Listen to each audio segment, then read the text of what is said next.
कि तुम अगर अपना माइंडसेट वैसा रखोगे आईआईटीएन जैसा, तो तुम आईआईटी आ रहे हो। आईआईटी में जो स्टार्टिंग में जो प्रेशर होता है ना, वो सबके साथ होता है। एंड भाई ये तो अनएक्सपेक्टेड था। जिनके करोड़ों में पैकेज लगे, लाखों में पैकेज लगे। देखो अभी बात आती है आईआईटी दिल्ली की, ठीक है। आईआईटी दिल्ली तुम्हें पता ही यार, आईआईटी होता है। तुम जब यहाँ पर आ जाते हो उसके बाद जो फीलिंग आती है, एंड मैंने यहाँ पर आकर, मुझे 1 साल हो गया यहाँ, मैं फर्स्ट ईयर मेरा कंप्लीट हो गया है। एंड मैंने यहाँ पर क्या क्या एक्सपीरियंस किया, मतलब जो तुम्हारी 2024 की जो मेरी जेई लाइफ थी एंड 2025 की जो मेरी आईआईटी लाइफ थी, भाई जो डिफरेंस था ना, मैंने ऐसी चीज़ें कभी नहीं देखी अपनी जेई लाइफ में, या फिर मेरी पहले भी लाइफ में मैंने कभी नहीं देखी जो चीज़ें मैंने यहाँ पर आकर देखी है। ऐसे लोगों से मिला हूँ, मतलब स्टार्टअप फाउंडर से मिला हूँ, एंड जो भी बहुत ही सेलिब्रिटीज टाइप के लोग हैं उनसे मिला हूँ। एंड फिर यहाँ पर आकर ऐसे ऐसे सीनियर से पहचान बनी है। मैं कभी नहीं सोचा था कि AIR 74 AIR टॉप AIR जो अभी हैं वो आईआईटी दिल्ली में मुझसे मिलेंगे। मतलब लाइक तुम सोच सकते हो यार, ऐसे ऐसे बंदे मिलते हैं जिनके करोड़ों में पैकेज लगे, लाखों में पैकेज लगे, जिनने इतना कुछ उखाड़ा है जीवन में कि तुम सुनकर ही ऐसे हो जाओगे कि यार मैं क्या कर रहा हूँ अपनी लाइफ में। ये बुड्ढा मेरे बीच में बहुत बोलता है। बाकी देखो, मेरे को आईआईटी दिल्ली फर्स्ट राउंड में ही मिल गया था, ठीक है।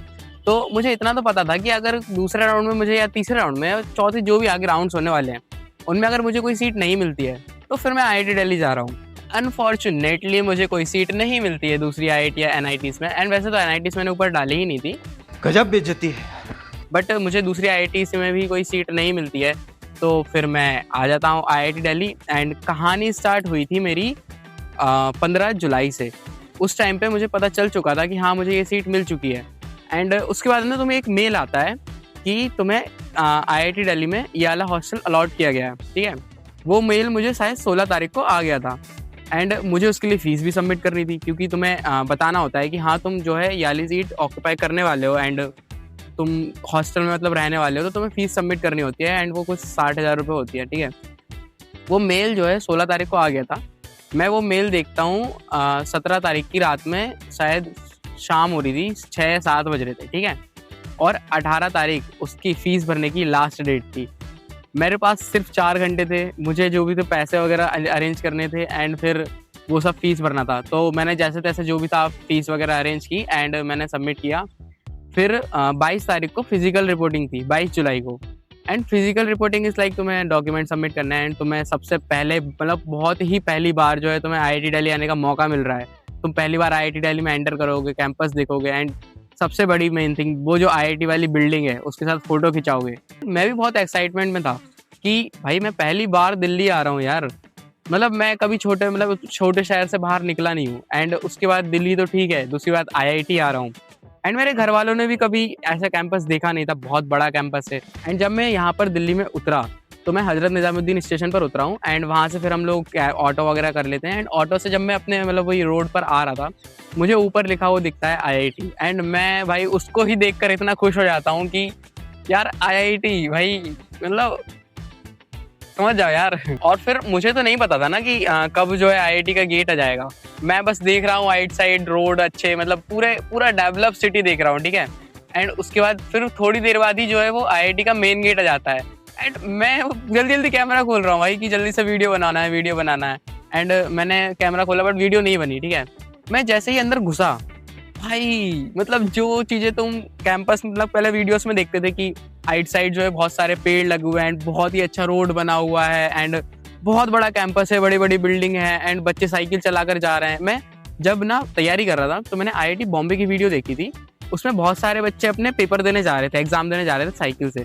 तो मैं सोच रहा था कि यार इनकी लाइफ कैसी होती होगी, बिल्कुल ही अलग होती होगी। एंड फिर जब मैं यहाँ आकर देखा, मैंने भाई अलग ही लाइफ थी उनकी। एंड वो ही लाइफ मैं अपने अगले 4 साल जीने वाला हूँ अभी। एंड मेरा 1 साल पूरा हो गया है, बट ठीक है। फिर उसके बाद मुझे अपने हॉस्टल में जो है फिजिकल रिपोर्टिंग करनी थी, एंड डॉक्यूमेंट वगैरह सबमिट करने होते हैं, तो वो सबमिट करना था। और मुझे यहाँ के बारे में कुछ भी नहीं पता है कि मुझे कहाँ जाना है। मैं सबसे पहले हॉस्टल जाता हूँ ताकि मैं वहाँ पर बैग वगैरह रख सकूँ, जो भी था। मैं अपने हॉस्टल जाता हूँ, एंड हॉस्टल में जाकर तुम्हारा जो भी वार्डन होता है उसको तुम्हें डॉक्यूमेंट सबमिट करने होते हैं, एंड कुछ फॉर्म्स होते हैं उसको सबमिट मतलब जो भी भरना होता है और वो भी सबमिट करना होता है। तो फिर वो फॉर्म जो है दिए उन्होंने मुझे और मैंने भर के सबमिट कर दिया। फिर वो बोलते हैं कि मतलब ओरिएंटेशन चल रहा है डोगरा हॉल में, ठीक है, तो आप वहाँ चले जाओ। मैं कह रहा हूँ ये डोगरा हॉल क्या होता है, मतलब कुछ भी नहीं पता था ना मुझे। डोगरा हॉल हमारे यहाँ पे एक हॉल है जहाँ पर ओरिएंटेशन वगैरह होते हैं, बड़ा सा हॉल है, ठीक है, वो लेक्चर हॉल के पास ही है। तो मुझे कुछ नहीं पता है कि डोगरा हॉल क्या होता है। मैं बोलता हूँ यार कहाँ से जाऊँ, मैं बाहर गया, वहाँ ऑटो खड़ा हुआ था, तो हमने उनसे बोला कि भैया हमको डोगरा हॉल छोड़ दो। अब हुआ क्या कि उसने जो है हमें डोगरा हॉल जो अंदर है, ठीक है, मेन बिल्डिंग है तुम्हें जो पीछे दिख रही है ना, इसके अंदर है डोगरा हॉल, ठीक है। तो उन्होंने ना मुझे नीचे छोड़ दिया बाहर। मैं सोच रहा हूँ यार डोगरा हॉल कहाँ पे है, मतलब कहाँ से जाऊँ मैं, मेरे को नहीं पता। तो फिर मैं जैसे तैसे पूछकर डोगरा हॉल में गया, वहाँ पर जाकर देखता हूँ कि ओरिएंटेशन खत्म है, ठीक है। फिर उसके बाद मैं बाहर आता हूँ। फिर ना बाहर आने के बाद मेरे घर वाले थोड़े थक गए थे भाई, मतलब रात भर ट्रैवल करे हैं एंड 12 घंटे लगता है मुझे एमपी से आने में, तो वो थक गए थे। तो फिर उन्होंने मतलब मैंने उनको हॉस्टल भेज दिया, मैं भी गया साथ में, हॉस्टल भेज दिया और वहाँ उनको आराम करने को बोल दिया, वहाँ सो गए। और उसके बाद ना तुम्हें डॉक्यूमेंट वेरिफिकेशन कराना होता है एलएच में, मतलब तुम्हारा जो भी है, बहुत सारे होते हैं इन्विजिलेटर्स होते हैं, वो तुम्हारा डॉक्यूमेंट वेरिफिकेशन करते हैं, तुम्हारे जो भी डॉक्यूमेंट लगने हैं वो लेते हैं। एंड वहाँ पर ना तुम्हारे BSW भी होते हैं। BSW board for student welfare, ठीक है। ये तुम्हारे BSW क्या होते हैं, पहली बात तो कि जब तुम यहाँ पर आते हो कैंपस में, तो तुम्हारे हॉस्टल्स में 2 BSW बनाए जाते हैं जो सेकेंड ईयर से बनते हैं।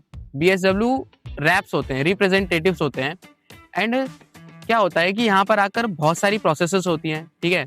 स्टार्टिंग में तुम्हें कुछ समझ नहीं आता है क्योंकि यहाँ पर बहुत सारी चीज़ें होती है, डिफरेंट चीज़ें होती हैं एंड उनके नाम भी डिफरेंट होते हैं। तो तुम्हारे ना हॉस्टल से 2 रिप्रेजेंटेटिव्स बनाए जाते हैं BSW, जो तुम्हारी हेल्प करते हैं। हेल्प किस चीज़ में करते हैं, तुम्हारी एकेडमिक्स में हेल्प करते हैं, तुम्हें पढ़ना कैसे है, तुम्हें जो है एक मतलब तुम्हें यहाँ पर सबके साथ रहना कैसे है। अगर देखो तुम्हारा क्या है, एक तो IIT में जो स्टार्टिंग में जो प्रेशर होता है ना, वो सबके साथ होता है। एंड भाई ये तो अनएक्सपेक्टेड था। अबे भाई बैठ जा। अबे भाई ये तो अनएक्सपेक्टेड था, हाँ जा। उई।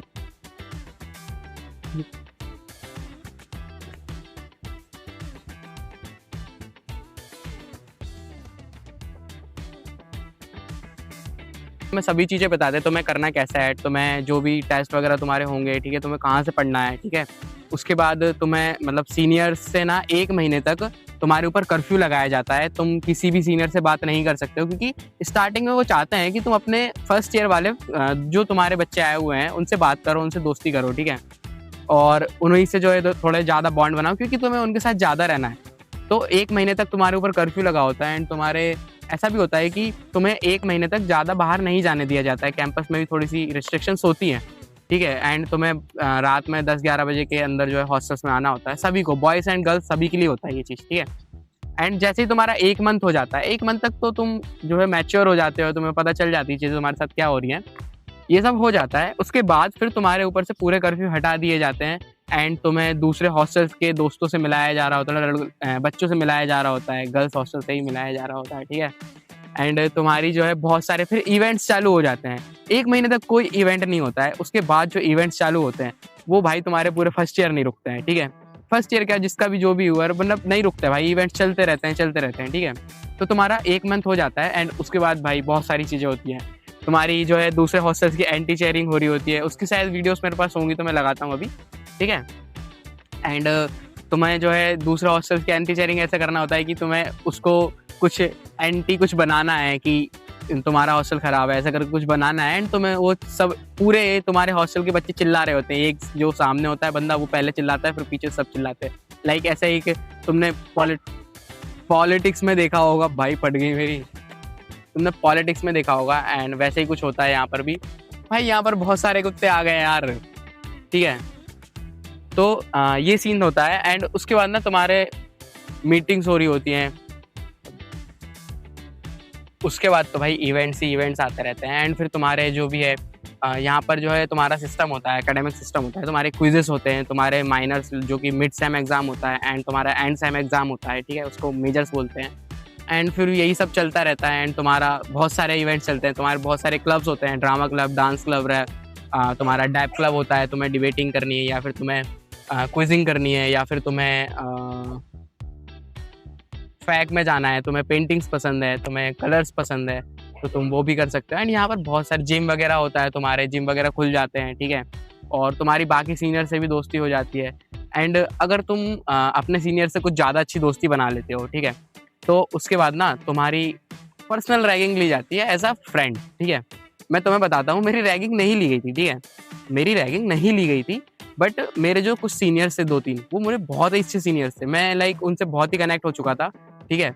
तो ऐसा उन्होंने मुझसे बोला कि यार तू अगर हमारे रूम पे आके थोड़ी सी, हम लोग मस्ती कर रहे हैं, अगर तू आना चाहे तो आ सकता है। तो मैं गया, उन्होंने बोला हम तेरी रैगिंग लेते हैं, तू हमको रैगिंग दे। उन्होंने ऐसा पूछा, तो मैंने बोला कि ठीक है सर, मैं चिल था, मुझे कोई फ़र्क नहीं पड़ता, मैं चिल था। फिर उन्होंने हमारे साथ मस्ती करी एंड बातें करी एंड फिर हमारी उनसे बॉन्डिंग बहुत ही अच्छी बन गई। एंड देखो यहाँ पर क्या होता है, सीनियर से तुम जितनी अच्छी बॉन्डिंग बना सकते हो उतनी अच्छी बनाओ। एज अ फर्स्ट ईयर मैंने तुम्हारे पूरा फर्स्ट ईयर जिया है, मैं तुम्हें एक बात ज़रूर कह सकता हूँ कि अगर तुमने बहुत अच्छी बॉन्डिंग बना ली ना यहाँ, तो तुम्हें वो सीनियर्स आगे बहुत काम आएंगे। एंड इसी तरह हम बहुत सारे कॉम्प जीतते हैं, मतलब बहुत सारे कॉम्प, लाइक मैंने ड्रामा किया था, PFC किया है, एंड मैंने बहुत सारे क्लब्स में भी पार्ट लिया है, एंड यूट्यूब भी चलाया है, इंस्टा भी चलाया है। तो मेरा फर्स्ट ईयर तो ओवरऑल बहुत ही अच्छा गया है, और मेरे बहुत सारे दोस्त हैं यहाँ पर, लड़के भी दोस्त हैं और लड़कियाँ भी दोस्त हैं। तो ओवरऑल तो मेरा एक्सपीरियंस यही रहा था। एंड बाकी IIT दिल्ली इज़ लाइक कि तुम्हारी ना यहाँ पर इतनी थिंकिंग खुल जाती है, तुम बहुत सारी चीज़ों के बारे में सोचने लगते हो। जब तुम यहाँ पर आते हो तो उस टाइम पे तुम एक ही चीज़ सोच रहे होते हो कि मैं IIT में आया हूँ, मैं एक्सप्लोर करूँगा। एंड तुम जब यहाँ पर एक्सप्लोर करते हो, यहाँ पर एक्सप्लोर करने के बाद तुम्हारी माइंड ऐसा खुलता है कि तुम्हारे मन में सिर्फ वही चीज़ें चल रही होती है जो तुमको चाहिए। मतलब अब मैं अपनी पर्सनल बताऊँ तो मैं चाहता हूँ यार कि मेरी बहुत ही बड़ी कम्युनिटी बनाऊँ, मैं यूट्यूब पर बनाऊँ एंड इंस्टा पर बनाऊँ। तो मैं इस पर काम कर रहा हूँ एंड मैं चाहता हूँ एंड मैं मेहनत कर रहा हूँ। तो यही होता है, तुम यहाँ पर आकर ना तुम्हारी थिंकिंग बदल जाती है कि अब तो मेरे को करके ही रहना है। एंड एज अ IITian एक चीज़ ज़रूर बताऊँगा कि तुम अगर अपना माइंडसेट वैसा रखोगे IITian जैसा, तो तुम IIT आ रहे हो। एंड अगर तुम सोचते हो कि मुझसे क्लियर नहीं होना है IIT एंड मैं नहीं कर पाऊँगा, तो ये थिंकिंग ना तुम्हें पीछे धकेलती है। तो प्लीज़ ऐसा मत करो एंड लगे रहो, IIT दिल्ली में अपन मिलते हैं, तुम लोग आ जाओ। अगर एक बात और है, जो भी मुझे सब्सक्राइब करके पहले से आएगा एंड यहाँ पर आकर मुझसे मिलेगा, मैं उसे एक छोटी सी ट्रीट ज़रूर दूंगा। तो सब्सक्राइब कर लो एंड बाकी मिलते हैं नेक्स्ट वीडियो में। Bye bye.